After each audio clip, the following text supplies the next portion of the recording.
आज का हमारा न्यू टॉपिक है प्रोबेबिलिटी डिस्ट्रीब्यूशन। ये पार्ट 2 का चैप्टर नंबर 7 है और ये महाराष्ट्र स्टेट बोर्ड के जो 25% जो डिलीट हुआ है इस पोर्शन में दो एक्सरसाइज में से 7.1 और 7.2 ये दोनों एक्सरसाइज में से जो 7.2 वाला पोर्शन है वो डिलीट हो चुका है। मींस हमें इस चैप्टर में एक ही एक्सरसाइज के रिलेटेड सारे एग्जांपल्स पढ़ने हैं और इस चैप्टर का वेटेज 5 मार्क्स का है। बोर्ड एग्जाम में 5 मार्क्स का है। मींस अगर आपने एक ही एक्सरसाइज बहुत अच्छे से पढ़ लिए तो 5 मार्क्स आपके कंफर्म रहेंगे। तो आगे के एग्जांपल्स जो है वो ध्यान से नोट डाउन करें और अगर कुछ डाउट आता है तो आप पूछिए। नाउ प्रोबेबिलिटी 10th स्टैंडर्ड में आप पढ़ चुके हैं, ठीक है। 10th स्टैंडर्ड में प्रोबेबिलिटी पढ़े थे, वहां पे आपने देखे थे नंबर ऑफ चांसेस और सैंपल स्पेस फॉर्म किए थे। If one coin is tossed, then we get sample space s equals to h t, ठीक है। आपको याद आ गया होगा कि हमने ऐसे सैंपल स्पेस फॉर्म किए थे and n of s we get 2. When two coins are tossed we have two coins are tossed, then we get sample space h t t h and t. The sample space हमें number of chances है वो आपको मिल रहे थे 4, ठीक है। these are all called chances, ठीक। these chances which are randomly selected these are called random variable। यहाँ पे आपको अब 10th स्टैंडर्ड से आगे अगर हम बढ़े तो हमें एक रैंडम वेरिएबल करके वर्ड्स यहाँ पे यूज होंगे and these are all denoted by x, y and z। Capital x, y, z से इसको रिप्रेजेंट करेंगे और वो होंगे रैंडम वेरिएबल। जो ये चांसेस होते हैं, number of chances, these are all called random variable। Shortcut में अगर समझना चाहें इसे मींस अगर इवेंट देखे नंबर ऑफ हेड्स कितने हैं इसमें, तो यहाँ पे आपको नंबर ऑफ हेड्स मिलेंगे 2, यहाँ 1, यहाँ 1 और यहाँ 0। और नंबर ऑफ टेल्स के लिए अगर इवेंट तैयार किया तो यहाँ 0, 1, 1 and 2। These are called all random variable। मतलब इवेंट से हम अगर कुछ निकाल रहे हैं, नंबर्स में चांसेस मिल रहे हैं तो उसे हम कहते हैं random variable. Now there are two types of random variable। First is discrete random variable, discrete, and second one is continuous। ये दो टाइप के रैंडम वेरिएबल है, discrete random variable and continuous random variable। Okay, now let's see what is discrete random variable। discrete random variable means ऐसे set जहां पे हम उसे countable sets form कर सकते हैं, जैसे हम काउंट कर सकते हैं। Means number of girls in your class आप काउंट कर सकते हो, number of families in your colonies आप काउंट कर सकते हो। जैसे काउंटेबल सेट्स सिंपल एक लैंग्वेज में समझना चाहे हम तो काउंटेबल सेट्स अगर फॉर्म कर रहे हैं तो वो डिस्क्रीट रैंडम वेरिएबल कहलाएंगे। और अगर हम कंटीन्यूअस की बात करें तो कंटीन्यूअस के इनफाइनाइट सेट जहां पे हम फॉर्म करेंगे तो वो हो जाएगा आपका कंटीन्यूअस रैंडम वेरिएबल, ठीक है। अगर हम बहुत सारे अगर एक रेंज में 0 से 1 के बीच में अगर हम नंबर्स काउंट करना शुरू करें तो कितने नंबर्स आप सेट्स बना सकते हो? 0 से 1 के बीच में ही कह रहे हैं तो 0.1, 0.12, 0.123 ऐसे बहुत सारे नंबर्स हम मिल सकते हैं हमें। तो ऐसे सेट्स को हम कहते हैं कंटीन्यूअस रैंडम वेरिएबल और जहां हम काउंटेबल सेट्स बनाएंगे वो होगा आपका discrete random. For example a fair die is thrown, let x denote the number of factors of the number on the upper faces, find the probability distribution of x। Question एक बात ध्यान में रखें sir, जब भी हम maths के example solve करते हैं तो टेक्स्ट बुक और नोटबुक आपके सामने होना चाहिए और वन बाय वन जो हम यहाँ पे नोट डाउन कर रहे हैं वो आपने भी नोट डाउन करना चाहिए। इससे एग्जांपल आपको इजीली समझ में आए, ठीक है। तो अभी एग्जांपल आप सब देख रहे हो कि a fair die is thrown, जो डाई होता है लूडो जिसे कहते हैं वो डाई एक ही डाई है, a fair die is thrown, तो उसका सैंपल स्पेस जो बनता है वो क्या बनेगा? 1, 2, 3, 4, 5 and 6, ठीक है। ये भी 10th लेवल का क्वेश्चन सैंपल स्पेस फॉर्म किया है। बट हियर जो x है वो डिनोट कर रहा है number of factors on the upper faces. Upper faces में जो भी आएंगे उसके नंबर ऑफ फैक्टर्स हमें देंगे तो वो आपका रैंडम वेरिएबल x हमें लिखना है। तो सपोज करते हैं कि रैंडम वेरिएबल x अगर 1 आ रहा है तो 1 के फैक्टर्स कितने हैं? यहाँ पर 1 के 1 है।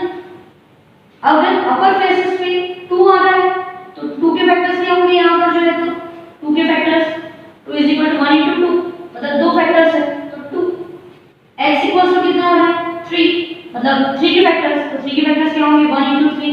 मीन्स 2। फिर 4 के फैक्टर्स चाहिए हमें, 4 के फैक्टर्स क्या होंगे, 4 is equals to 2 into 1 into 2 into 2, 1 into 2 into 2, लेकिन यहाँ पर जो 2 है ये डबल इसमें अपने को लेना है, या फिर 1 इंटू 4 पहला फैक्टर है और दूसरा फैक्टर है 2 इंटू 2, ऐसे हम ले सकते हैं। कितने फैक्टर्स हो गए यहाँ पर, 2 मीन्स ओनली 1 2 एंड 3, मतलब 4 के लिए 3 फैक्टर्स। अपर फेसेस में अगर 5 आ रहा है तो 5 के फैक्टर्स होते हैं 1 इंटू 5 मीन्स 2। अपर फेस में अगर 6 आ रहा है तो 6 के फैक्टर्स होंगे, पहला फर्स्ट फैक्टर होगा 1 इंटू 6, सेकंड फैक्टर होगा 2 इंटू 3, 1 2 3 एंड 4, तो यहाँ पे इसके चांसेस है 4। तो ये आ गया आपका रैंडम वेरिएबल, मतलब चांसेस जो आपको क्वेश्चन में ऑलरेडी दिया रहता है कि x क्या डिनोट कर रहा है। इस क्वेश्चन में x डिनोट कर रहा है कि number of factors on upper faces, जो नंबर आएगा अपर फेसेस से उसके फैक्टर्स कितने हैं यहाँ पर इस सेट में। तो अगर 1 आता है तो 1 का फैक्टर 1 1 1 ही होगा, यानी 1 ही आएगा। 2 आता है तो 2 के फैक्टर्स होते हैं 1 इंटू 2, मतलब 2 फैक्टर्स हैं। 3 के भी सेम, 4 के भी और 5 और 6 के भी। जैसे फैक्टर्स निकालते हैं सबको पता है फैक्टर्स कैसे निकले। तो यहाँ पे ये जो है n of s this is 6। Now अब प्रोबेबिलिटी डिस्ट्रीब्यूशन अगर आप फॉर्म कर रहे हैं तो प्रोबेबिलिटी डिस्ट्रीब्यूशन में दो आपके कॉलम बनेंगे, एक x होगा और एक प्रोबेबिलिटी होगा x इक्वल टू x के, ठीक है। नाउ अगर x अब यहाँ पे लेते हैं हम, एक है 1 देन 2 देन 3 एंड देन 4, ठीक है। अब 1 जो है ये प्रोबेबिलिटी क्या बनेगी, अब यहाँ पे रैंडम वेरिएबल इसका 1 है तो प्रोबेबिलिटी हो जाएगी 1/6। इसके लिए 2 कितने चांसेस में आया, 1 2 3, मतलब 3/6। 3 कितने बार आया है, 3 जो है वो 1 टाइम आया है 1/6। 4 कितने बार आया है, 1 बार आया है तो 1/6। तो इस तरह से इसकी प्रोबेबिलिटी फॉर्म है, ठीक है। एक बार अच्छे से नोट डाउन कीजिए, वन वर्ड समझने की कोशिश कीजिए कि हमने लिखा क्या है, फैक्टर्स कैसे बनाए हैं और प्रोबेबिलिटी डिस्ट्रीब्यूशन टेबल कैसे बनाया है। यहाँ पे random variable number of chances जो थे, 1 कितने बार आया था 1 बार आया तो 1/6, 2 कितने टाइम आया है 1 2 3 तो 3/6, 4 1 टाइम आया है तो 3 जो है 1 टाइम आया तो 1/6, 4 भी 1 टाइम आया तो 1/6। ऐसा ये प्रोबेबिलिटी डिस्ट्रीब्यूशन टेबल फॉर्म हुआ, ठीक है ना। अब देखते हैं कि प्रोबेबिलिटी डिस्ट्रीब्यूशन होता क्या है। प्रोबेबिलिटी डिस्ट्रीब्यूशन हम अगर सपोज करें कि x1 x2 x3 ये सब रैंडम वेरिएबल है और p के लिए हम उसकी जो पॉसिबिलिटी प्रोबेबिलिटीज है वो p1 p2 p3 है, then summation of all pi is equals to 1। ये हमें ध्यान रखना है कि i is equals to 1 to n, then summation of all possibilities all probabilities equals to 1। ये कंडीशन प्रोबेबिलिटी डिस्ट्रीब्यूशन के लिए सेटिस्फाई करना रहता है। तो ये कंडीशन आपको ध्यान में रखना है। जो आगे के एग्जांपल हम करेंगे उसमें बहुत इंपॉर्टेंट वैल्यूज आप फाइंड आउट करोगे। तो ये एक वर्ड फार्मूला हो गया है कि summation of all probabilities is equals to 1 होती है। Now our next example is x 0 1 2 3 4 and probability of x is 0.1 k 2k 2k and k. Now we have to find the probability distribution of this function and first to find value of k. हमें सबसे पहले क्या निकालना है, k की value. अब पता है गिवन जो डिस्ट्रीब्यूशन है ये प्रोबेबिलिटी डिस्ट्रीब्यूशन है और प्रोबेबिलिटी डिस्ट्रीब्यूशन में summation of all probability is equals to होता है 1, ठीक है। बताया हमने आपको कि प्रोबेबिलिटी डिस्ट्रीब्यूशन अगर है वो गिवन है तो उसका सारी प्रोबेबिलिटीज का समेशन इक्वल टू क्या होगा 1। Now in this case we can write this p of x equal to 0 plus p of x equal to 1 plus p of x equal to 2 plus p of x equal to 3 plus p x equal to 4 equals to 1 because this distribution is probability distribution. Now one by one values put करते जाएंगे हम। x equal to 0 है तब probability कितनी है 0.1 plus x equal to 1 है उसमें probability आपकी k है, okay, plus x equal to 2 है उस टाइम पे प्रोबेबिलिटी आपकी 2k plus again x equal to 3 है that time 2k plus x equal to 4 पे k equals to 1। Now adding all 1k, we get k plus 2k means here 4, 5, 6. 6k equals to 1. This become minus 0.1.